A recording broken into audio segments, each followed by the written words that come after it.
Hello everyone, welcome to my video series solutions to parenting dilemmas.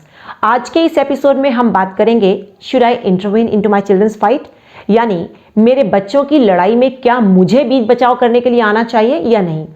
Well parents, इससे पहले कि हम यह जानें कि हमें लड़ाई में आना चाहिए, नहीं आना चाहिए, कब आना चाहिए, कितना आना चाहिए, हमें यह जानना बहुत ज़रूरी होता है कि बच्चे आखिर लड़ाई करते क्यों हैं।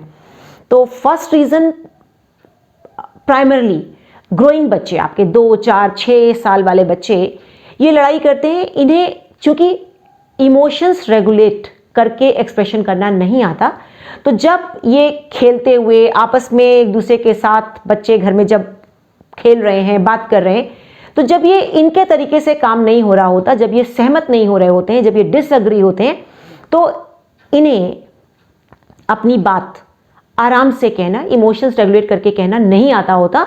तो जब भी डिसएग्रीमेंट्स होते हैं ये फाइट में कन्वर्ट हो जाते हैं। सेकेंड रीजन, बच्चे जो आपस में लड़ाई करते हैं, बच्चों की ग्रोइंग स्टेज में डिफरेंट एजेस पर डिफरेंट नीड्स होती हैं। 2 साल के बच्चे की घर में नीड और 6 साल के बच्चे की नीड डिफरेंट होती है। आपका 2 साल का, 3 साल का टॉडलर यूजुअली आपने देखा होगा कि अपने टॉयज के लिए, अपने सामान के लिए बहुत पॉजेसिव है, किसी को हाथ नहीं लगाने देता। और वहीं अगर उसके बड़े भाई बहन ने उसके सामान को हाथ लगा लिया तो वो बहुत ज़बरदस्त रिएक्शन देता है, जो कि फाइट में कन्वर्ट हो जाता है।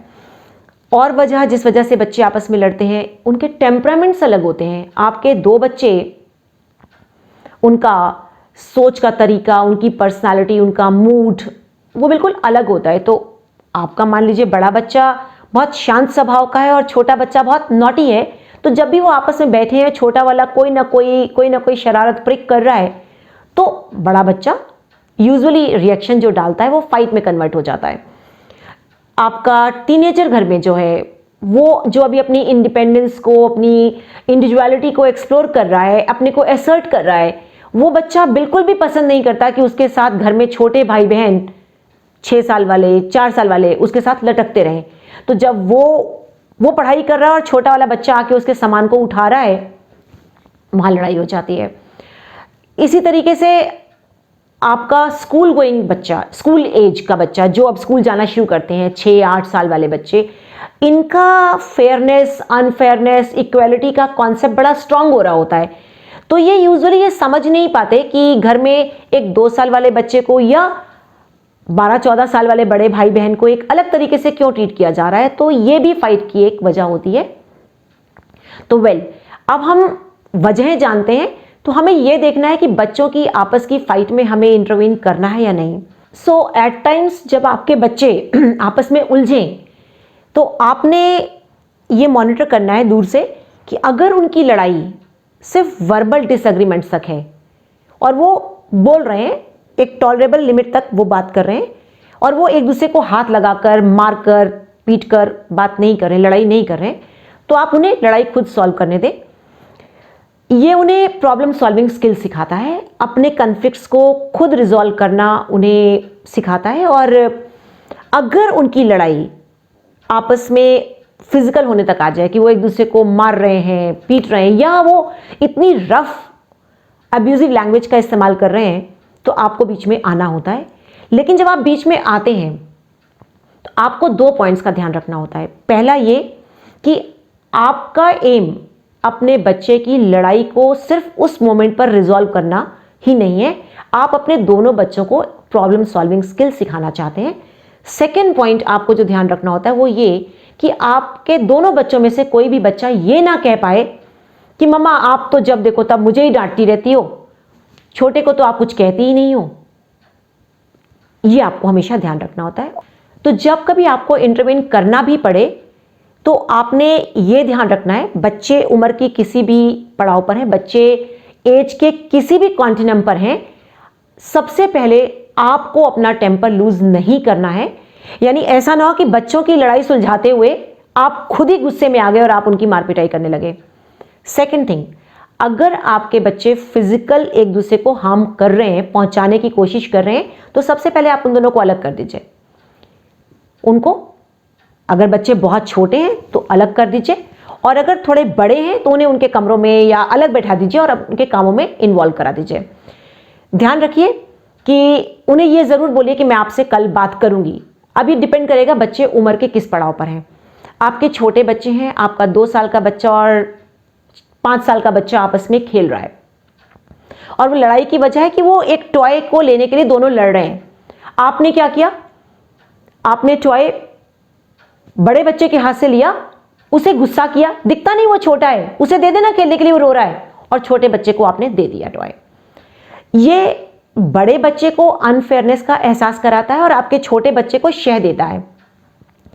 वो छोटे बच्चे जो अभी डायलॉग से बात नहीं समझ रहे हैं, उनको आप नेचुरल कॉन्सिक्वेंस के थ्रू सिखाते हैं, यानी आप टॉय ले लेते हैं और दोनों को ही खेलने के लिए नहीं देते हैं। वो रोएंगे पर वो समझ जाएंगे कि जब हम लड़ाई करते हैं तो हमें टॉय खेलने को ही नहीं मिलता, तो अगली बार से वो मिलकर खेलेंगे। और अगर आपके बच्चे बड़े हैं, 10-12 साल के हैं, 14 साल के हैं, वो आपसे बातचीत के थ्रू आप उनको समझा सकते हैं, तो आप उनको लेकर बैठें अगले दिन, उस वक्त जिस दिन लड़ाई हुई है उनको अलग कर दें अगर वो हार्म पहुंचा रहे थे, लेकिन आप बात करने ना बैठें। Let the children come out of the heat of the moment. अब उनके साथ डायलॉग पर बैठें और दोनों को सुने, बात क्या थी, वजह क्या थी, और फोकस इस बात पर करें कि what was right, who was right पर मत जाइए, बच्चों के कैरेक्टर को मत देखिए। And remember, it always takes 2 to tango। लड़ाई हो रही है तो दोनों का कोई ना कोई रोल तो जरूर होगा। यूजुअली हम पेरेंट्स नोशन ड्रिवन होकर कि ये बच्चा तो शरारती है, हमेशा ही बोलता रहता है, तंग करता रहता है, हम उसको गुस्सा कर देते हैं। पर ऐसा नहीं होता पेरेंट्स कि जो आपका बच्चा बहुत शांत रहता है, देवता तो कोई भी नहीं ना है, तो वो भी बच्चा। तो आपको हमेशा ये ध्यान रखना है कि दोनों को फेयर सुनिए और फिर डायलॉग के थ्रू उन्हीं को क्वेश्चंस दीजिए, उन्हीं से पूछिए ओके आप इसको बेहतर तरीके से कैसे सॉल्व कर सकते थे। एंड बिलीव मी, अब चूंकि वो हीट ऑफ द मोमेंट में नहीं है तो they will come out with better solutions. और याद रखिए, अगर आपके बच्चों ने लड़ाई के दौरान कोई फैमिली रूल ब्रेक किया है, ये फैमिली रूल होता है यूजुअली घरों में, अगर आपने नहीं स्टैब्लिश किया तो स्टैब्लिश करिए कि we use mouth to talk, not with our hands, we don't talk with our hands. हम मुंह से बात करते हैं बेटा, हम अपने हाथों से बात नहीं करते हैं। और अगर ये उन्होंने ब्रेक किया है क्योंकि उन्होंने वो फिजिकल हुए हैं, उन्होंने एक दूसरे को हाथ लगाया है, तो आपने उन्हीं से पूछना है कि नेक्स्ट टाइम जब ये हो तो इसका कॉन्सिक्वेंस क्या हो, एंड वो सॉल्यूशंस आपको खुद बताएंगे। हमारा एम उनकी लड़ाई से उनको बचाने के साथ साथ उनको प्रॉब्लम सॉल्विंग स्किल सिखाना भी है। सो मेरे हिसाब से एज लॉन्ग एज आपके बच्चों की लड़ाई में वो एक दूसरे की पिटाई नहीं कर रहे और लड़ाई के बाद वो फिर नॉर्मल बिहेवियर कर रहे हैं और एक दूसरे के साथ उठ रहे हैं, खेल रहे हैं, बैठ रहे हैं, तो आपको बीच में इंटरवेन नहीं करना है। बट जब वो फिजिकल हार्म पहुंचाने तक पहुंचे, आपको इंटरवेन करना है, बट विद द इंटेंशन कि आप उन्हें प्रॉब्लम सॉल्विंग स्किल सिखा रहे हैं through dialogue and natural consequences के कॉन्सेप्ट को लगाते हुए। Well, subscribe to my channel, Anju Arora. Watch my videos, like and share them. Thank you. Stay tuned till the next video.